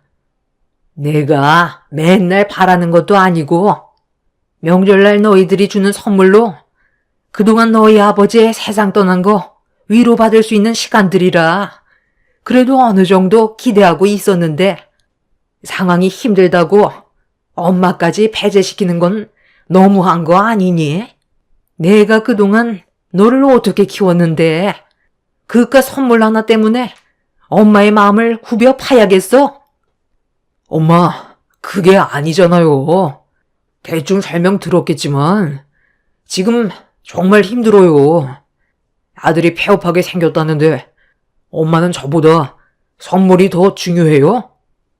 너희 아버지 세상 떠나고 나서 내가 지금까지 버틸 수 있었던 게 뭐 때문이었는데 너희가 주는 선물 하나에 만족하면서 살아왔었다. 그런데 그것마저 네가 해주기 힘들다니까 내 마음이 얼마나 공허하겠어. 돈이야 또다시 모으면 되는 거지만 엄마는 이번 명절 때 선물 하나 못 받으면 평생 상처로 남게 될 거다. 동생이랑 재수 씨가 준비해 줄 텐데 그걸로는 만족을 할 수가 없는 거예요. 저라고 엄마한테 선물 안 해드리고 싶겠어요. 저도 지금 상황이 너무 답답하다고요. 그리고 엄마가 아무리 고집 부린다 해도 지금은 원하는 대로 해드릴 수 없으니 선물 얘긴 그만하세요. 선물은 원해서 드려야 선물이지. 강제로 조공바치듯이 하는 게 선물이에요. 여유 생겼을 때 챙겨 드릴게요.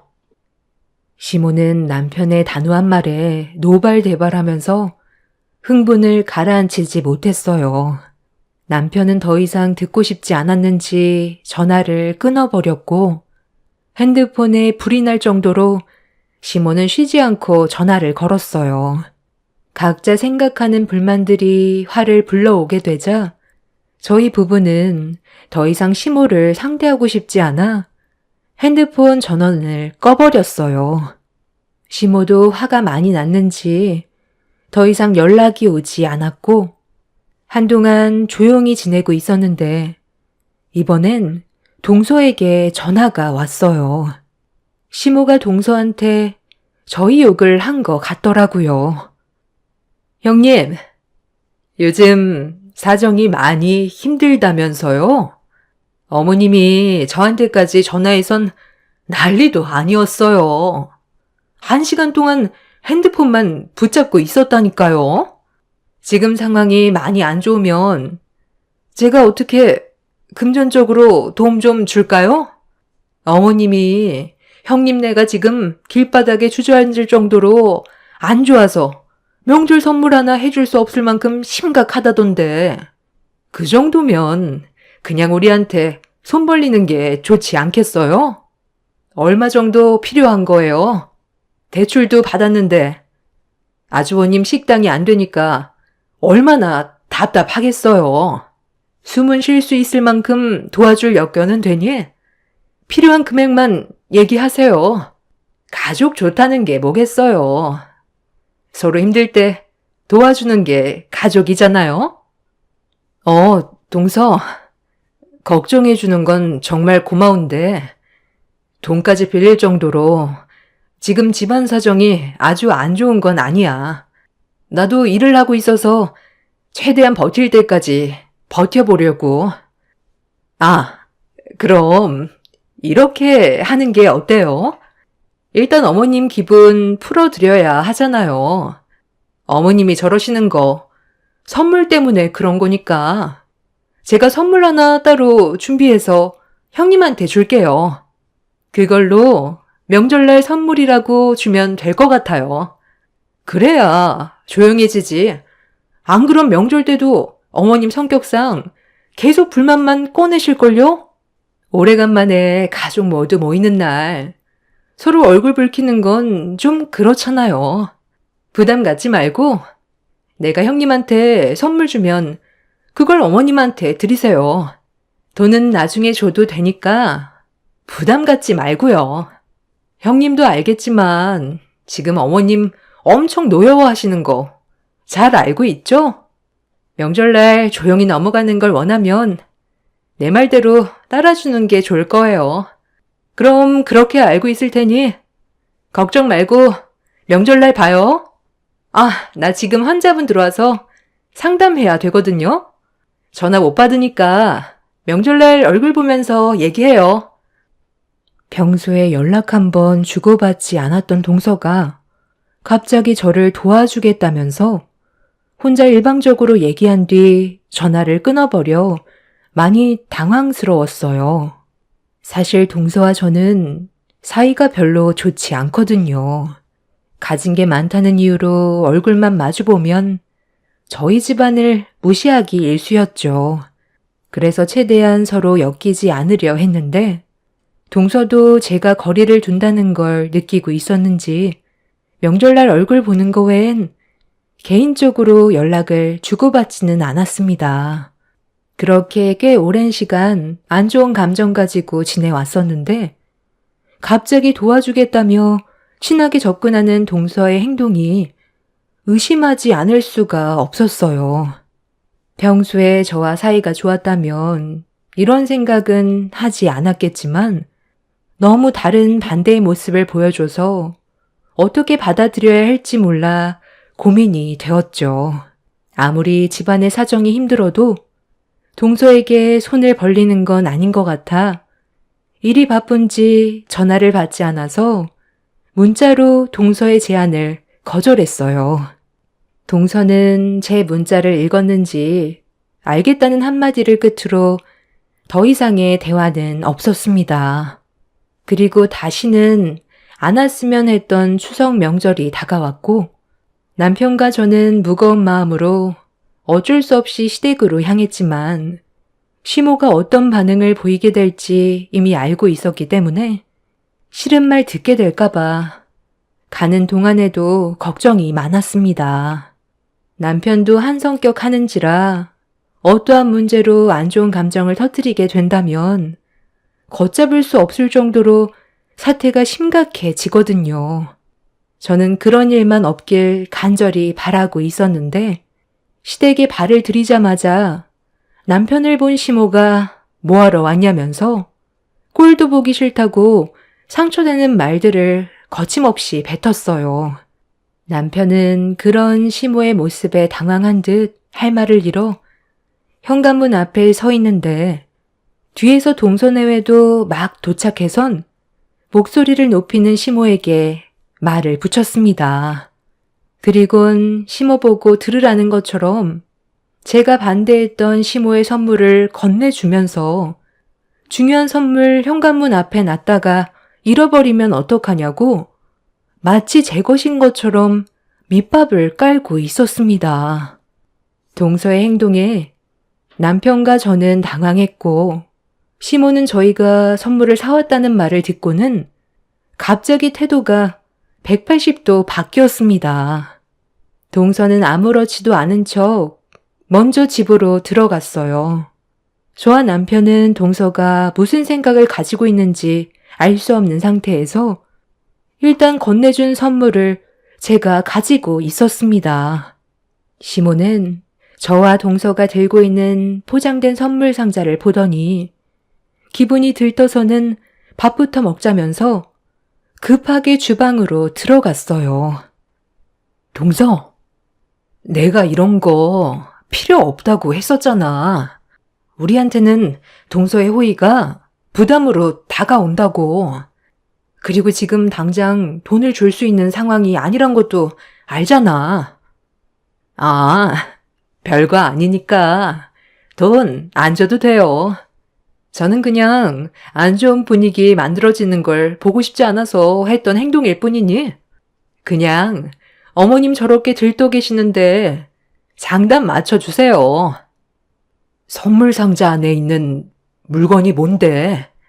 비싼 건 없으면 우리가 돈을 갚는데 많은 어려움이 있거든. 혹시 명품 가방은 아니지? 저 상자 안에 물건이 도대체 뭐야? 에이, 그건 일단 식사 끝나고 어머님한테 선물 드릴 때 확인해 보면 알게 되잖아요. 형님이 지금 걱정해봤자 당장 해결되는 건 없어요. 편히 식사부터 하자고요.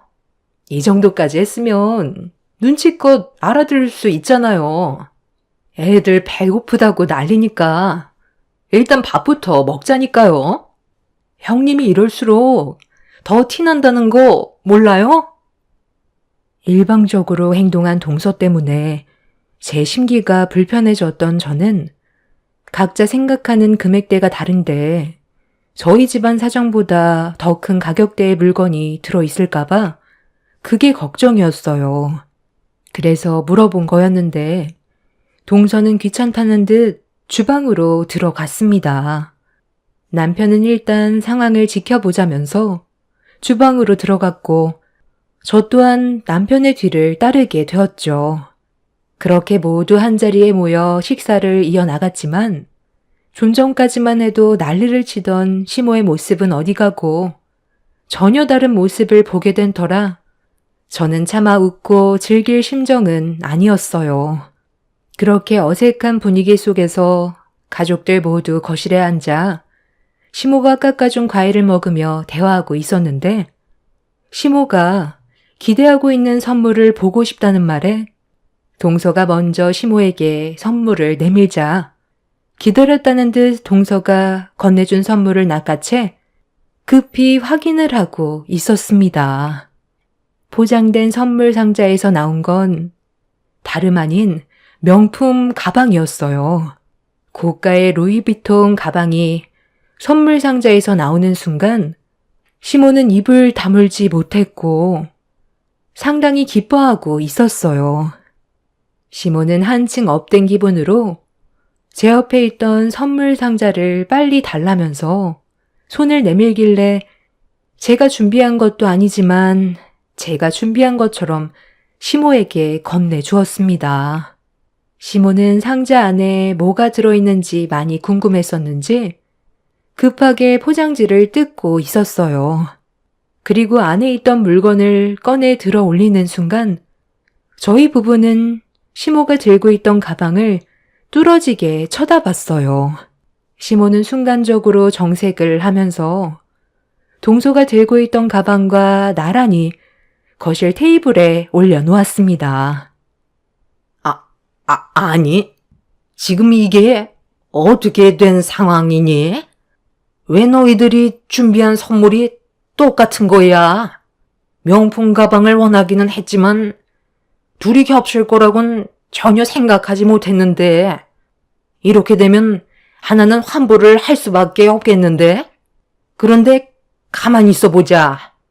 너희들이 나한테 똑같은 선물을 해준 건 맞긴 한 것 같은데 약간 미묘하게 다른 것 같은데 상품 번호는 똑같은데 왜 생긴 게 다른 거지? 설마 이거 가품 아니야? 잠깐만. 그러고 보니 큰 며느리가 나한테 준 선물은 보증서가 없네. 작은 며느리가 준 건 보증서가 있잖아.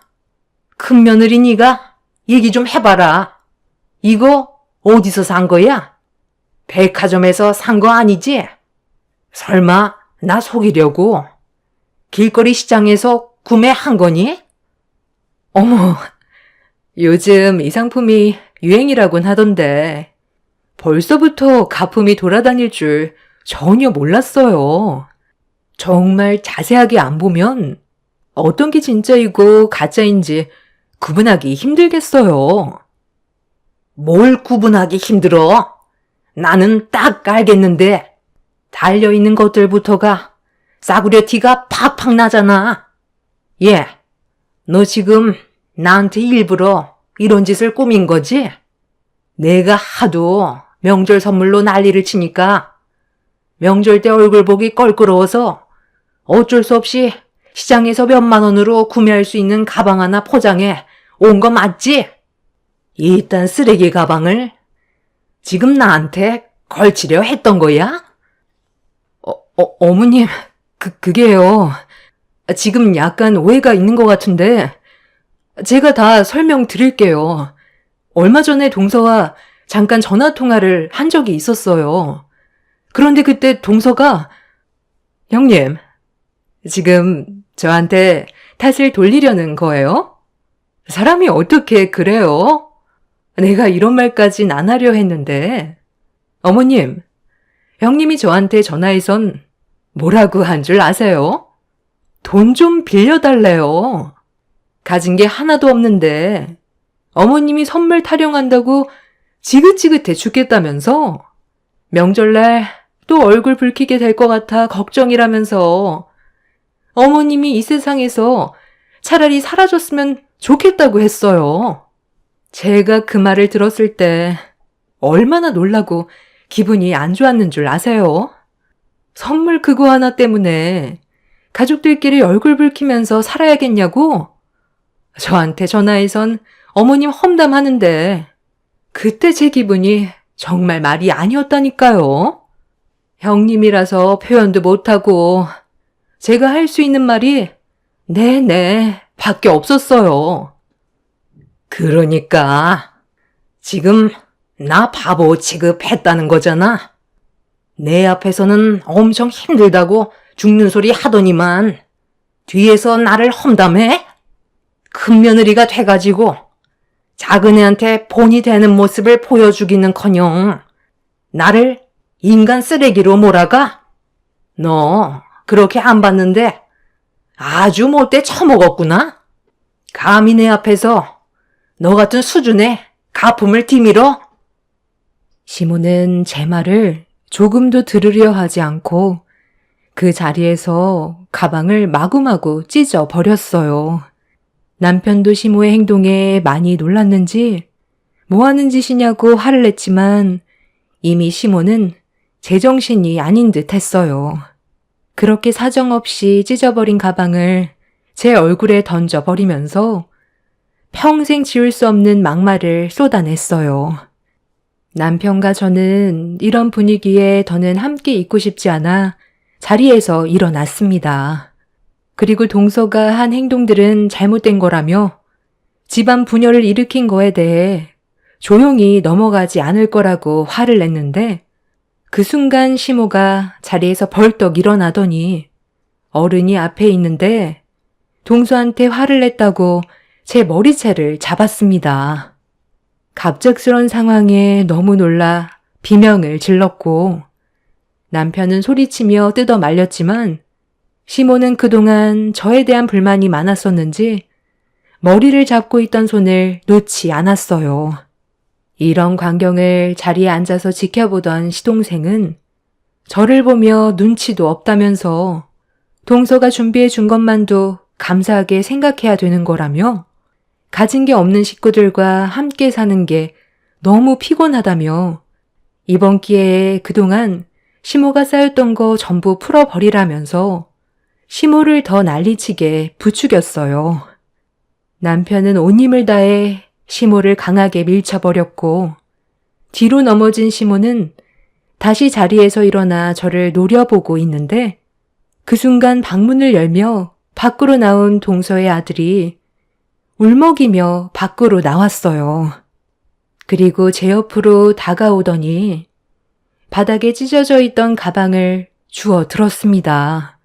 그 모습을 모두가 당황하며 보고 있는데 찢어진 가방을 들고 있던 동서 아들이 그 가방을 동서에게 집어 던졌어요.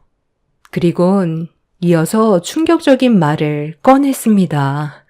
동서가 시모에게 건넸던 명품 가방 또한 가짜라면서 왜 큰엄마한테만 뭐라고 하냐며 집에서 시동생과 동서가 나누는 대화를 전부 다 들었었다고 충격적인 말로 모두를 당황스럽게 만들었어요. 시모는 그럴 일 없다면서 보증서가 있는 걸 조카에게 보여주면서 동서내외가 그럴 일 없다고 얘기했지만 조카는 동서가 하는 말을 가족들에게 그대로 전달해 주었습니다.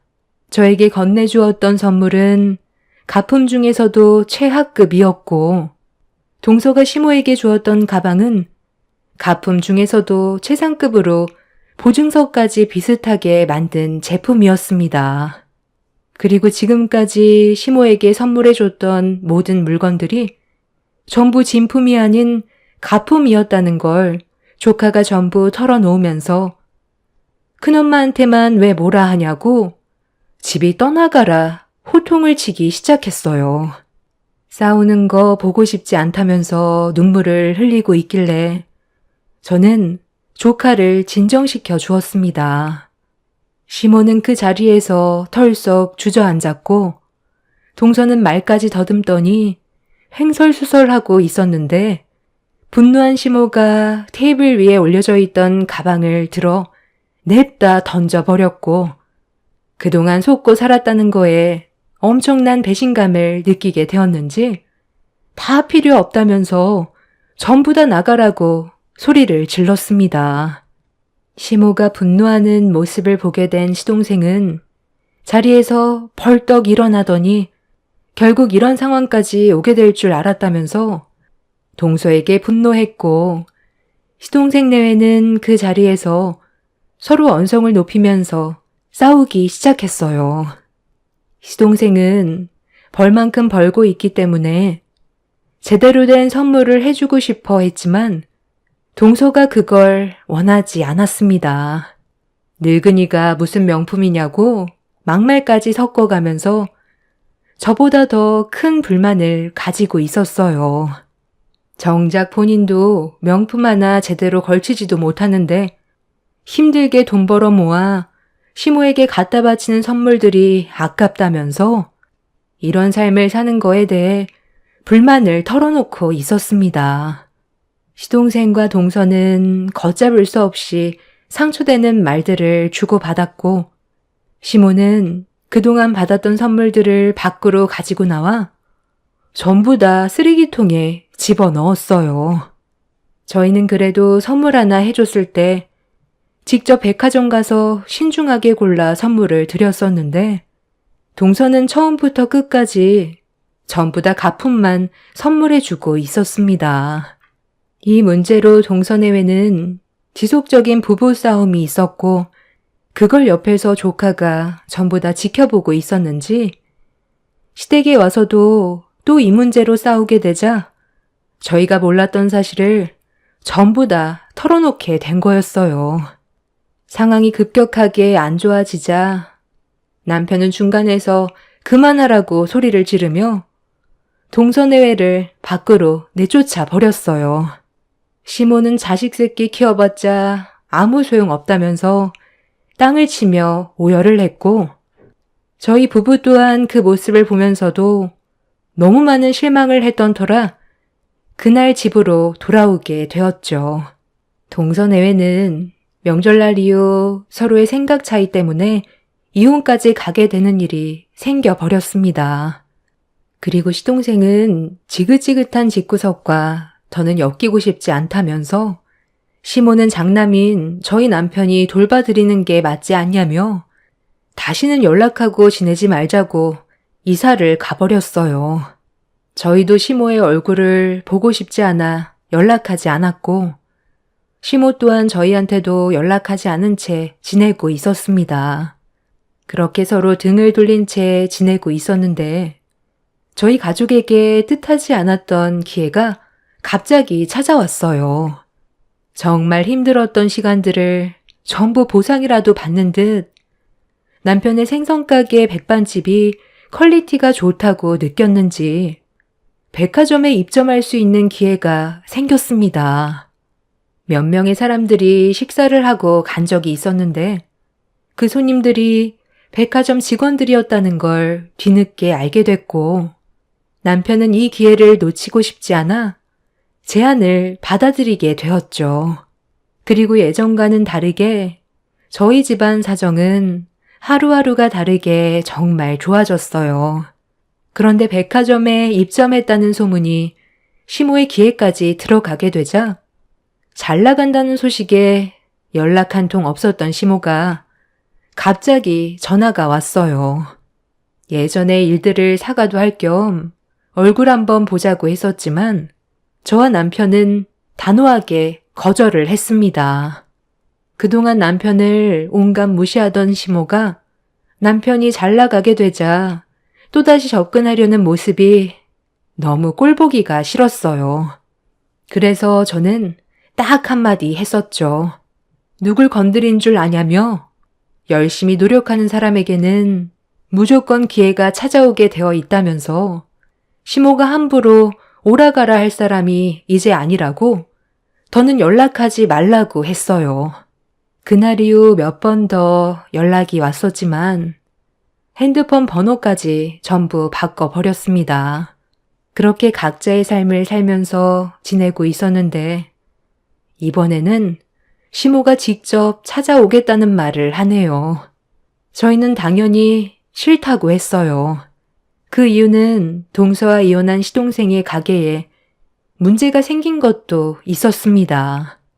족발집을 운영했었는데 다른 지역으로 이사 가면서 다시 장사를 시작했지만 더는 지킬 가정이 없어서 그런 건지 시동생은 예전처럼 족발 가게에 매달리지 않았어요.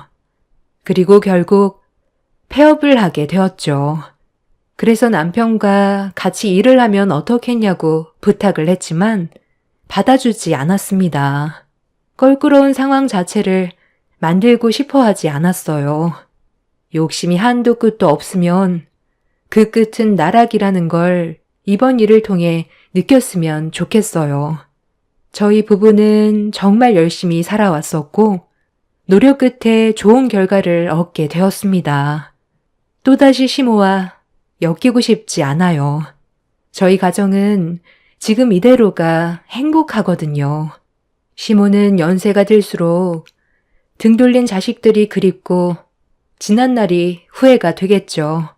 돌아가신 아버님 핑계로 자식들 등골 빼먹으려던 못된 심보, 제발 고치셨으면 좋겠네요. 제 사연을 들어주신 여러분들께서도 가족들에게 바라기만 하는 것보단 서로를 아껴주고 챙겨주시길 바랍니다. 감사합니다.